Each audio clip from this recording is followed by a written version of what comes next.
في نوع من الناس كل ما تيجي تحكي له حاجة بتحاول تحققها يبتسم ابتسامة بايخة ويقولك يعني فاكر نفسك هتنجح في كده.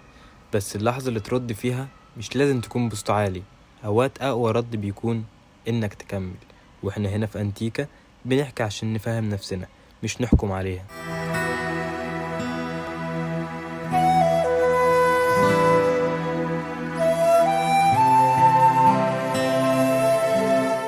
اوقات كل حاجة تقولك بلاش، بس في صوت جواك بيقولك كمل.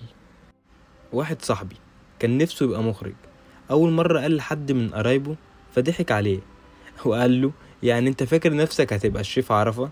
بس هو مردش ودخل ورش وصور على موبايله واشتغل على نفسه.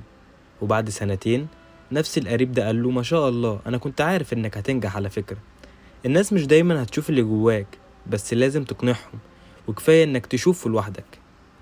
وعلى فكرة اوقات صاحبك اللي بيحبطك مش دايما شرير، اوقات بيبقى خايف، اوقات بيبقى شايف الدنيا بشكل ضيق. بس المشكلة اننا بنقيس نفسنا بمعيارهم فبنصغر جوه نفسنا. وفي علم النفس في حاجة اسمها العدوى العاطفية، يعني لو انت قاعد مع حد محبط دايما هتبدأ تحس بنفس المشاعر من غير ما تاخد بالك. علشان كده اختار دايما اللي حواليك، مش بس عشان بيشجعوك لكن علشان ما يطفوش النور اللي جواك. متخليش حد يحصرك في صورته هو عنك. كل واحد فينا جواه نسخة لسه ما ظهرتش، بس علشان تطلع لازم تؤمن بيها حتى لو لسه مش واضحة. عارف المثل اللي بيقول اللي معاه شهادة هو اللي ينجح؟ في ناس نجحوا من غير شهادة لأنهم كانوا مؤمنين بنفسهم أكتر من الورقة. صاحبك ممكن يشوفك مش كفاية، بس انت لو فضلت مستني رأيه هتعيش في ظله. المقارنة دايما ظلمة. صاحبك نجح في شغله، تمام، انت بتتعلم لسه برضو تمام. في واحد بيكمل جري بسرعة، بس في واحد تاني بيجري برجل مكسورة، وده انجاز اكبر. كل واحد ليه سباقه، وانت بتسبق نفسك مش للناس.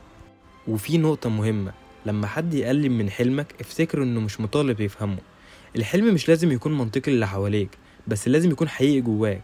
واحد صاحبي كان بيحب الغنى، بس كل مرة يغني في تجمعات حد لازم يعلق بالسلب. مع الوقت كان هيصدق ان صوته مش حلو، بس مدرب واحد شجعه وقال له انت صوتك محتاج يتسمع من اللي يقدره. دلوقتي صوته على الراديو كبير.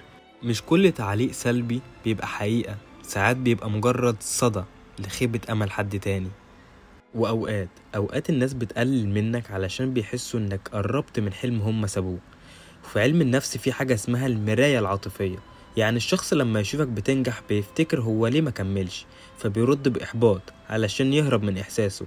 فلو حد قلل منك ما تاخدهاش على نفسك، خدها على خوفه هو. نهاية حلقتنا أحب أقولك مش لازم تبقى بترد على كل تعليق، بس لازم ترد على نفسك بجملة واحدة: أنا عارف أنا مين ورايح فين. ولو في يوم شكيت افتكر إن أكبر حلم حد بدأ بحد ما حدش صدقه، بس هو صدق نفسه. وأتمنى الحلقة تكون عجبتكم، وما تنسوش اللايك والسبسكرايب، وأي كومنتس انتوا حابين تقولوه أنا في انتظاره.